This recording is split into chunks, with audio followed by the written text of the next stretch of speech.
Hey there, and welcome to this video about creating your very own anthurium hybrid. My name is Clara and I am a super beginner when it comes to this. I've only ever made one anthurium hybrid, but I wanted to share a little bit about what it's like to make a hybrid from start to finish. Now, I am very proud of my hybrid batch. I wish I could keep every single plant that I've created because they're all amazing, and I know that they're going to continue to grow and develop and show more traits.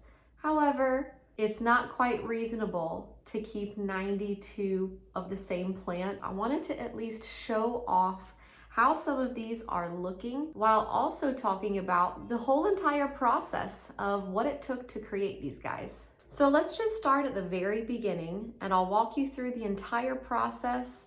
And I'm also going to include dates because something that I haven't seen a lot of in any sort of informative or tutorial style video about anthurium pollination is timeline. How long does it take from the day you pollinate until you've got an entire plant that looks like this? So before you even pollinate, before you even begin, I would say the first step would be to look at your collection and think about what, not only like what you could make, but what you yourself would want. I think that one reason anthurium have become so popular is because of how easy it is to create hybrids. The downside of that is that now we kind of seem like, I don't know if you feel this way, but I feel like the anthurium market is flooded with hybrids that people have created inside their own homes and they're super excited about. And you can buy germinated seeds, you can buy 1 to 2 leaf seedlings, and it's fun and it's new and it's exciting when you're buying these, new hybrids that somebody just released on their Facebook or their Instagram. But the unfortunate truth is that you can spend money on buying those seeds or seedlings and put in the time and dedication to grow it and then not really like the way it turns out. I think that this actually happens a lot because of how easy it is to create a hybrid. Hobbyists, just like me and just like you, we're out there making anything and everything we can. And I think it floods the market with plants that maybe aren't, I don't know.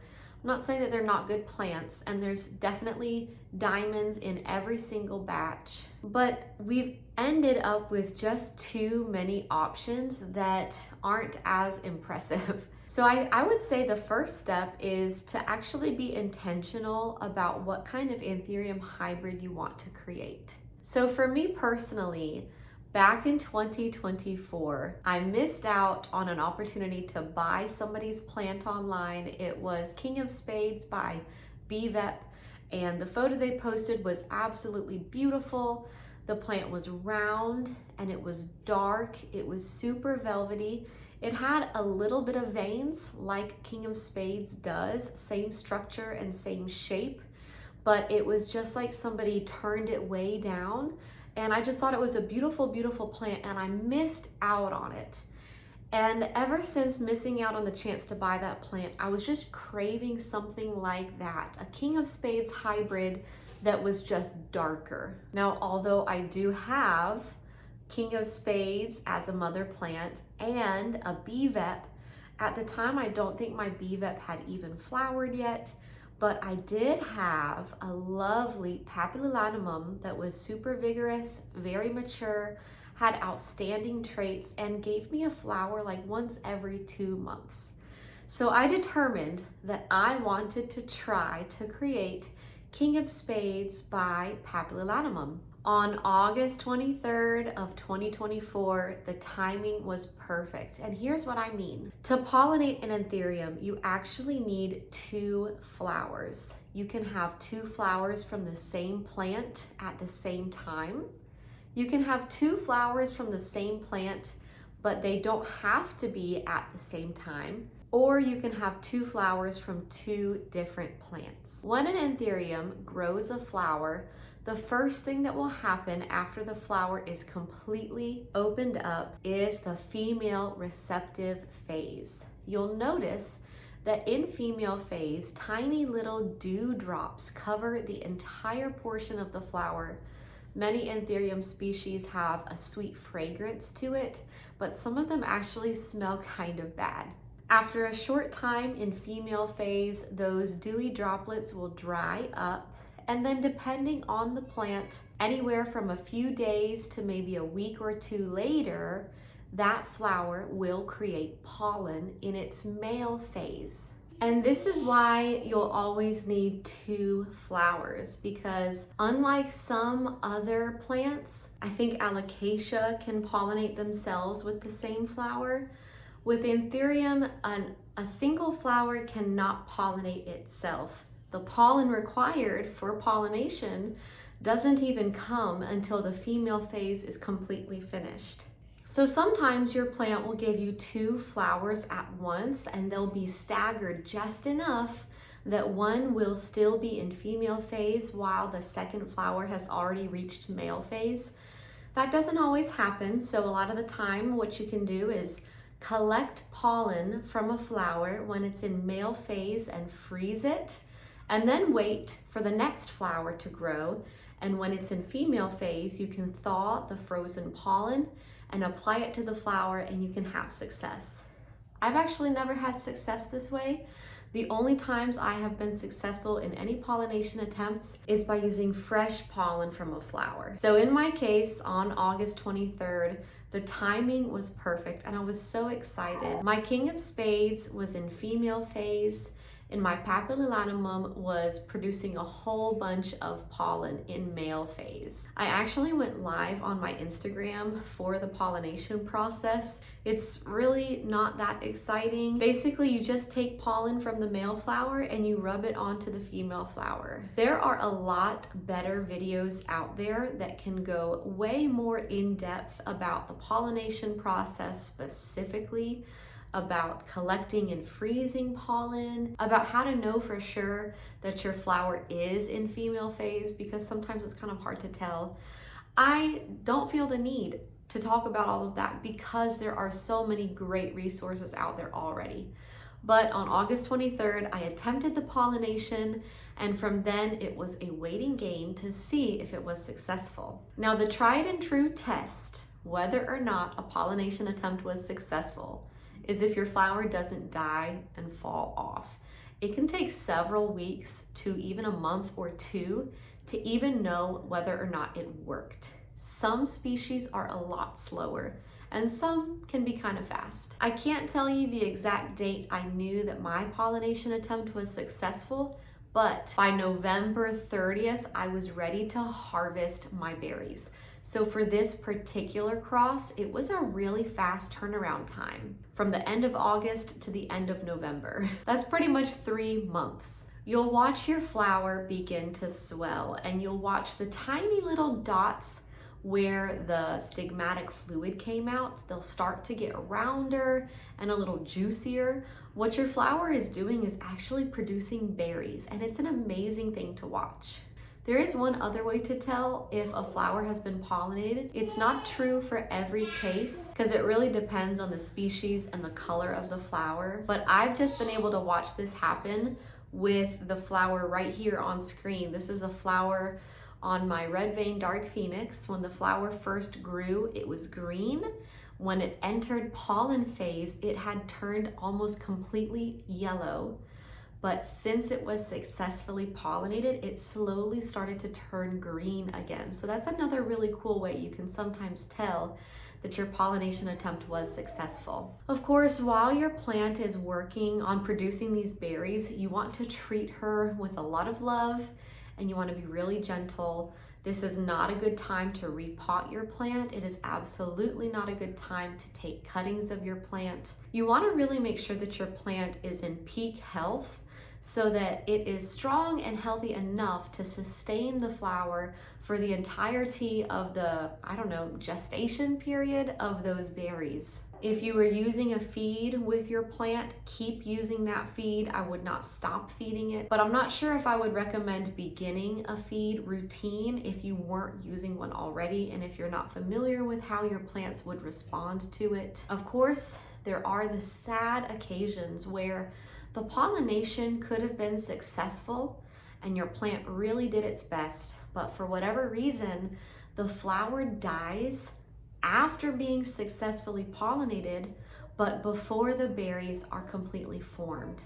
I've actually just had that happen, unfortunately, on my Dock Block by Luxurians hybrid. I pollinated it in the spring about 4 months ago, and I know that Luxurians generally take a long time. That's one of the species that does take forever to fully ripen its berries, but just this week, the entire flower turned yellow and fell off.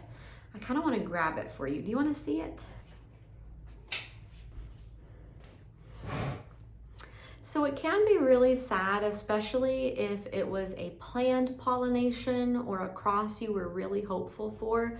In this particular instance, it was just kind of something I did on a whim, so I'm not that broken up about it.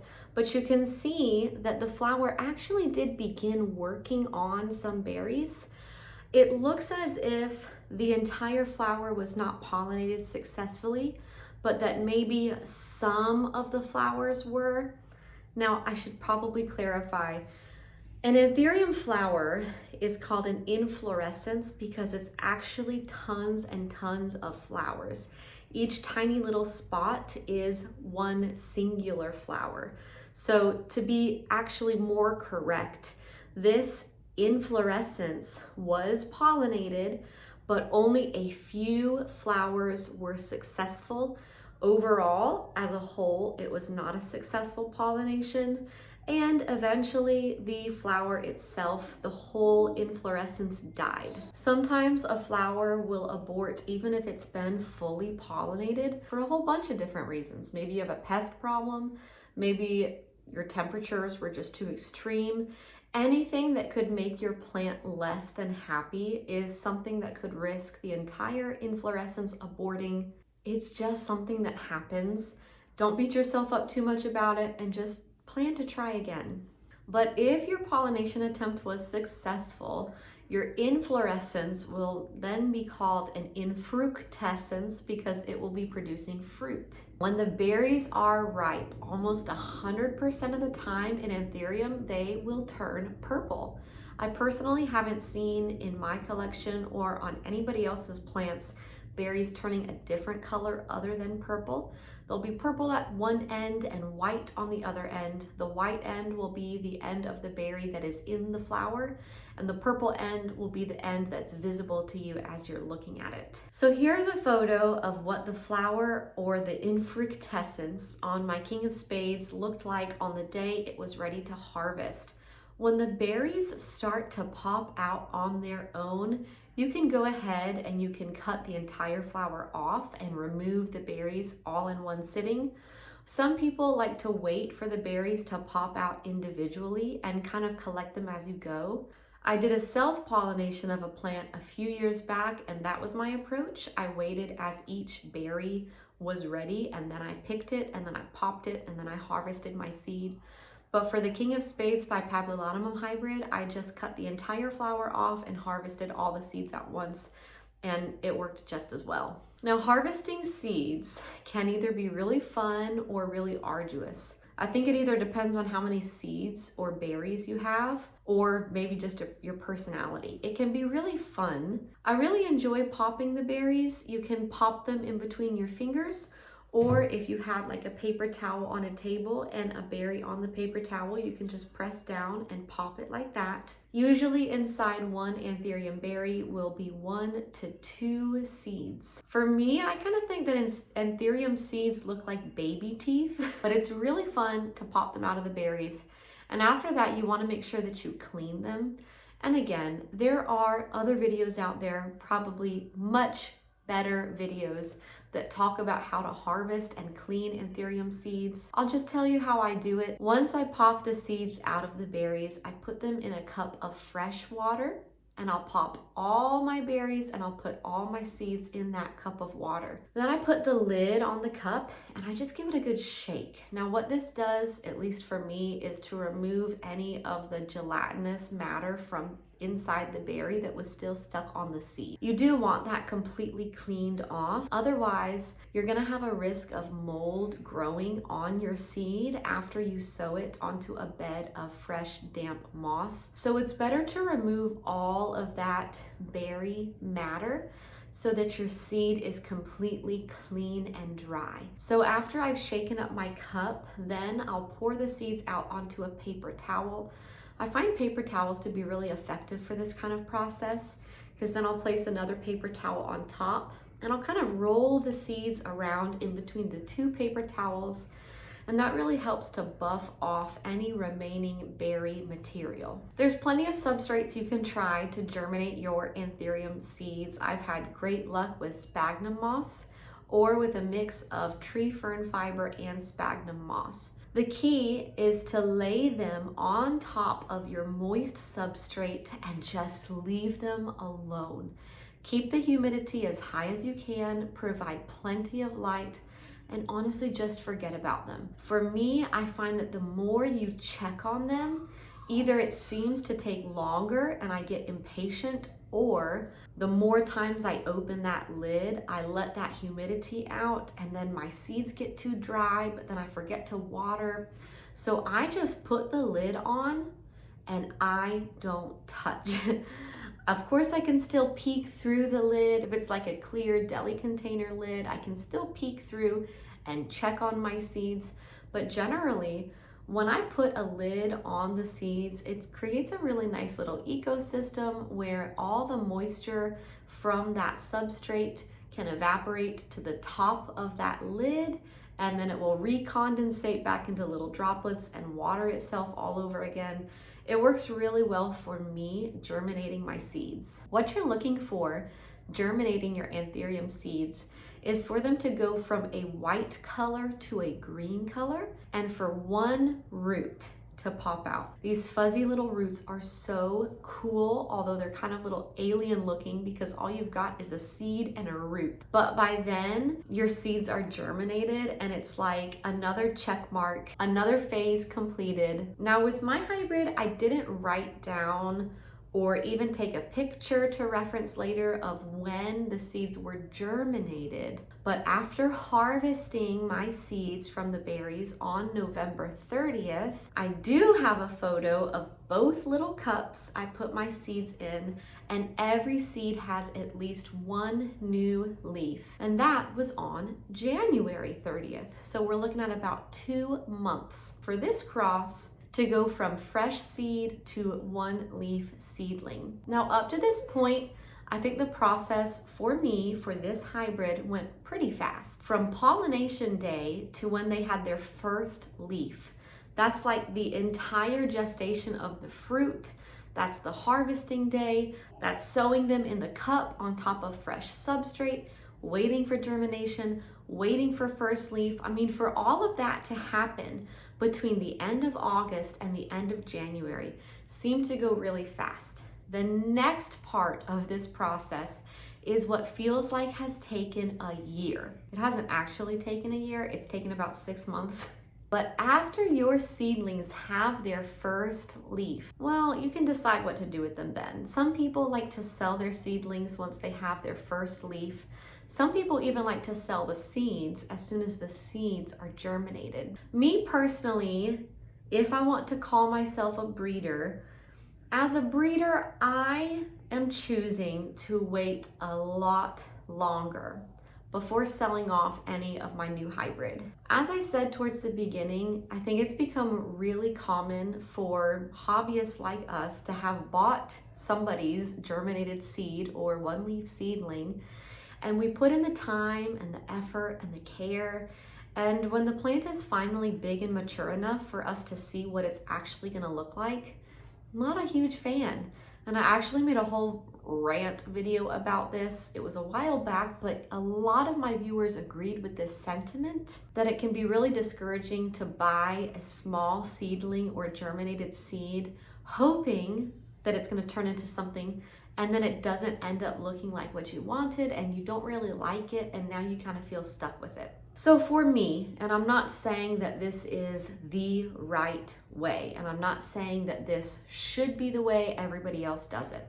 Just for me personally, I've chosen with this hybrid batch, King of Spades by Papillotatum, I wanted to wait until my seedlings were mature enough for me to start seeing some actual traits before I tried to sell them on.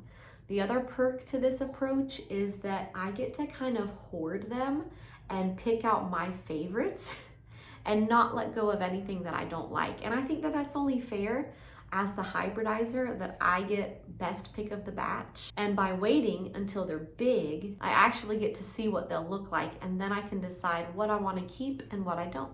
By February 12th, I switched them from the cups you see here into a tray you see here, and that's when I finally counted them at 92 seedlings, and it is now July 31st. It has been 6 months and 1 day since these seedlings had their first new leaf, and they are looking amazing. Just with a lot of time and a lot of patience, I am really proud that I have been able to hold on to them for this long, and it's actually been really fun. Although it's been slow, it's been really slow just watching them gain size. I'm really happy that I have been able to do that.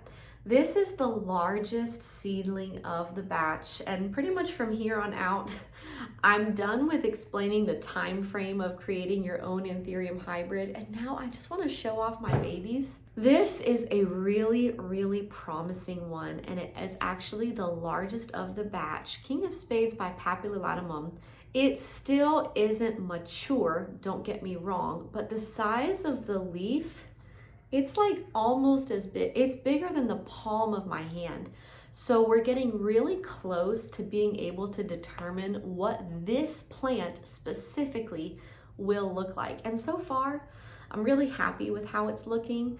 It's definitely got, traits from both parents. It's still a little bit ambiguous for me. So I'm gonna keep holding on to this one and just wait and wait. But I think that this might be a great keeper for me, because remember, originally I wanted something that looked like a King of Spades, but just extremely dark with minimal veining. So I think that this has potential, but don't get me wrong, it's still a seedling and not quite ready to express mature traits. Here's another one that is the second largest of the batch, and I pulled this one to show you today because it's just got a really beautiful emergent leaf color. I'm afraid that the camera is not going to pick it up perfectly on screen. It's kind of coming off a little brown, but it's actually got a really lovely red emergent. And I'm not like shocked that it has a red emergent because both parent plants did. But I just really think that this is a beautiful example of a King of Spades hybrid, because you've got the King of Spades veining here. Here's a leaf that's fully hardened. You've got the King of Spades shape, the King of Spades veining, but it's much darker and much more muted. So this is another great keeper. And it's so, so hard to let go of any of these. But like I said at the beginning, it's just unreasonable. I cannot keep all 92. I have to let go of some at some point. And I think that this one is ready to be let go of, because I think that any potential buyers would be able to look at this and pretty much know what they're getting. So far, I've shown you some of the largest of the batch, but some of my smaller ones are still in this tray. I would say that this is most of the seedlings. And so this is about the kind of growth rate perhaps you could expect 6 months after their first leaf. They're looking really lush, they're looking really good and full, and honestly, several of these probably can be moved up to their own cup. I'm looking at this one right here. It's probably the largest in the tray for now. And I don't really know, and I'm sure that other people who are more experienced could comment with better guidance.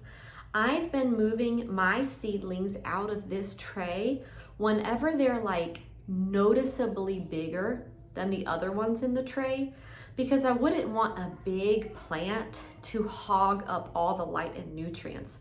Like, look at this one, the largest of the batch, same exact age, Same exact age, I just don't know why this one is so much bigger. Imagine if he was in the tray, he would be like taking up all the light, and any seedlings around him would kind of suffer for it. So I am taking them out of this tray once they're big enough where I think they're gonna start hogging. And I've got a few more special ones to show you too before we go.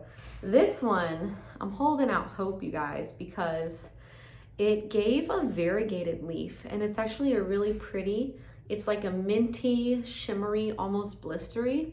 But then the leaf that grew after that, all green. It is working on another leaf right here, and I'm hoping maybe this new leaf here will have a little bit of this variegation, because sometimes, you know, with variegation, it can be on one leaf and then off, and then on another leaf and then off.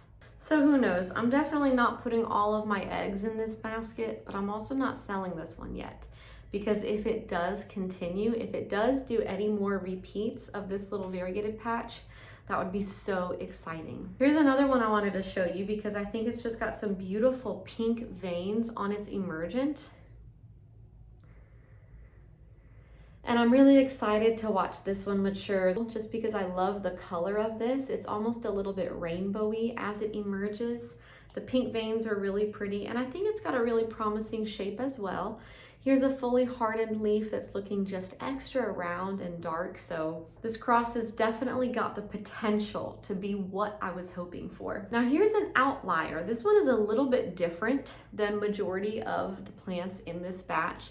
First of all, that emergent is vibrant. It's even coming off on camera, super vibrant. There was another leaf kind of covering the bottom portion of this emergent, which is why I think that it's tending to look more green at the bottom where it got less light. But this one has a very bright, I wouldn't call it orange, although it's probably looking orange for you. It's more of like a bright peachy pink emergent, and I think that that's really pretty. But aside from that, it's got a unique texture. This is actually not very velvety.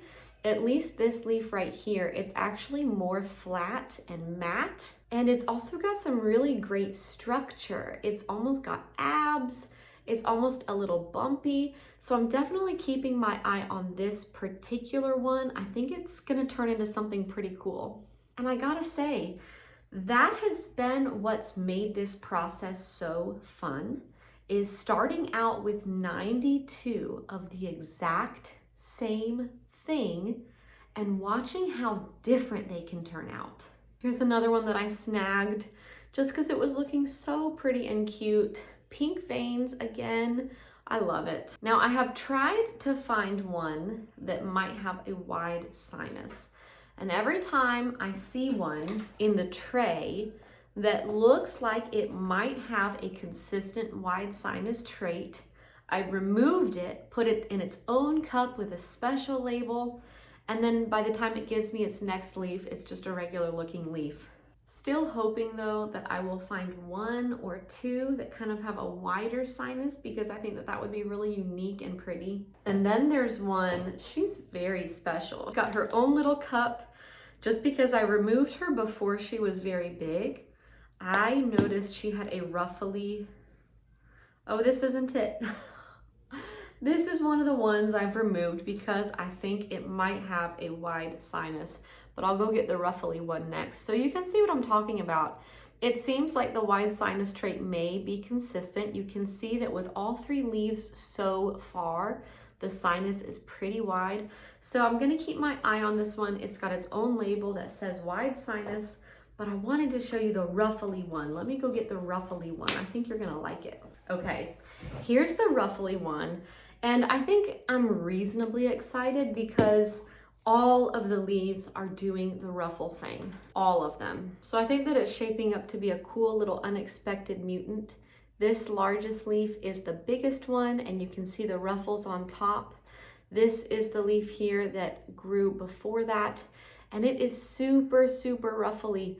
I wonder if I can show it to you by turning it sideways like this. If you're new to my channel, I've got a thing for like the ruffly edged leaves. So the fact that in a hybrid that I myself have created, I've got a ruffly one is like might make the whole process worth it just for this one. So it's getting its lid back on really quick. So back to talking time frame wise. It's been 11 months since pollination, and this is what 70% of the seedlings look like size-wise. I'd say about 30% have gotten large enough to justify moving into their own cup. And then of course you've got the outliers that are just really, really big 11 months after pollination. So what I will leave you with is a question. And this is a question for people who have done what I'm doing now. You keep your whole batch essentially, and then after they're big, you start to get rid of some. How in the world do you choose which ones to let go of? Like, of course, there's the ones that definitely stand out, like the ruffly edge one. But then when I hold up these two, do you keep both? Like how, I don't know how to phrase my question other than what criteria do you use when you are selecting your holdbacks from a seedling batch? Because I'm tempted to say I still don't know how these are going to turn out and grow them all until they are like caterpillar size. But is that really reasonable? I don't know. I don't think I'll have the space for 92 caterpillar sized plants before I start letting some of them go. But I just feel so attached. I just feel so attached to these guys. They are, I don't know, my own little creation. I'm not claiming to be the first or only person who's made King of Spades by Papillotomum. I think somebody's done it before. But to know that I made these, like, it's just so incredibly cool. I really don't want to get rid of any of them, but I really feel like the time is coming. They are reaching a certain size, and I think it might be okay to get rid of some of them, but I feel like I can't get rid of them. So I'll leave you with that. Tell me in the comments if you have done this before. How do you decide which ones to keep or not? I hope you've enjoyed hearing my process in creating this hybrid, and I'm sure you can tell I'm very, very excited to be here today showing off some of the most beautiful of the batch. Thank you very much for watching, and I'll see you in the next video. Bye bye.